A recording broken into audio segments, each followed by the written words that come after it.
Hey everybody, today I'm going to show y'all why a transverse engine mount won't work in a longitudinally mounted engine. The other day I was tooting around getting some B-reel for the videos, and all of a sudden my car stopped going forward. It felt like, God dang it.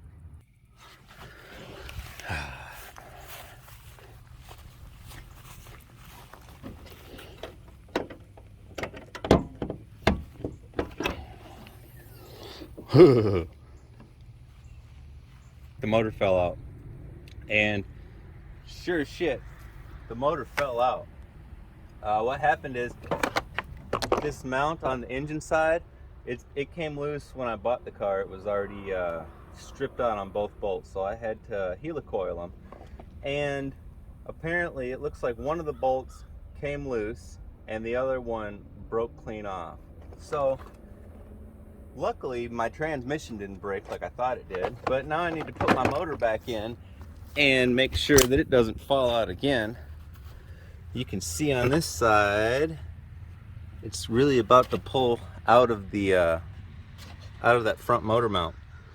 But that has nothing to do with what this video is about for me. In reality, this video is about why do people use a front engine mount right here on a motor that's going in a car like this. So I like to think of this car, you think of the way the drive shafts turn, right? So the drive shafts are in line with your crank on this vehicle. So your vehicle wants to flip this way, right? So it's hanging from a mount on this side and a mount on this side. And they can swing like this all at once, except for there's a thing called a dog bone at the bottom, and it goes from your engine to your cross member that's at the back of the motor. Keeps it from flipping like this. That's the only tension or torsion forces on this engine, is this way.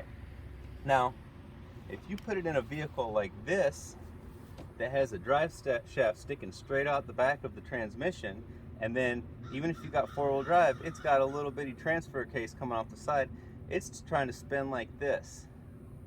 And if you have a front engine mount on the front of it, it's just going to sit there and spin until your two transmission mounts on the back keep it from spinning. So in my theory, that's not the best way to do an engine configuration, especially when every truck style vehicle that has this style engine mounting configuration I've ever seen has a motor over here, a motor mount over here, and a motor mount over here. They don't have a motor mount up here. That's where all your fans and everything go. So I don't know why people build a TDI and think that just because it's a motor that's mounted in a front wheel drive vehicle that they have to have this front mount up here and they can forego these mounts on the side. Now I agree, you could run this motor mount up here and it would spin all at once this way, and you could put a couple of I don't know, whatever the heck you want, ratchet straps, and keep it from spinning. I guess that would help a little bit, but in my mind there's no reason to have this motor mount up here when you should have motor mounts on the side, because it's not going to have any torsional forces if you put the motor mount up here. So here we go, folks. This is TDI motor in a longitudinal style motor configuration. Now if you look on every one of your vehicles, Jeeps, I mean old Jeeps, new Jeeps, Toyotas, I mean Ford Broncos, old ones, little Ford Bronco 2s. I don't know what kind of front vehicle you want me to list, but I don't ever see a motor mount in this front area on any of those vehicles, and I bet you don't either, because you know why? Your motor mount is right here on the side, and so your turbo gets in your way if you got a stock turbo, and on the other side you've got your engine oil cooler right here that gets in your way a little bit too, because this is where the plate goes on the TDI. But you know what?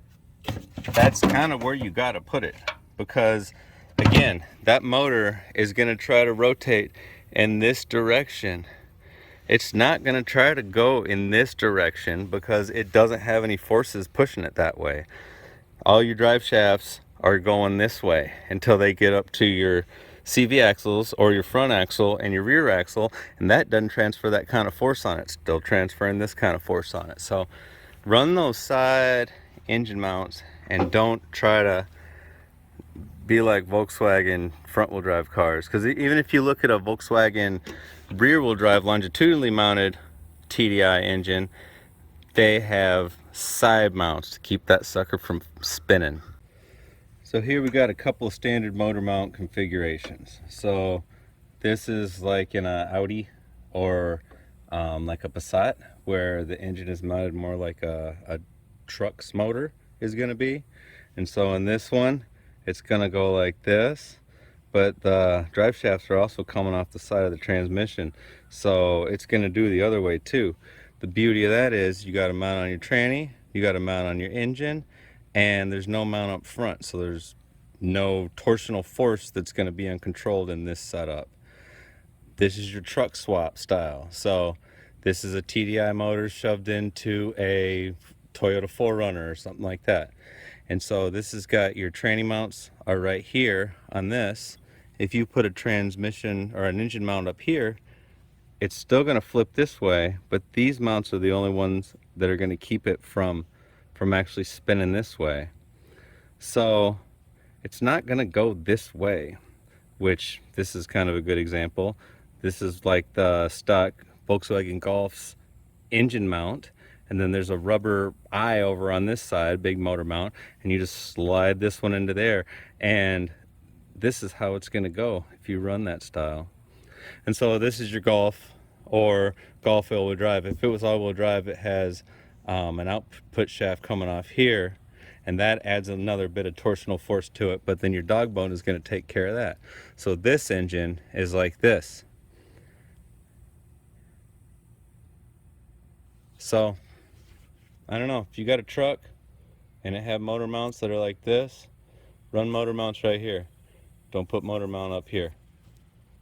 Thanks for watching, folks.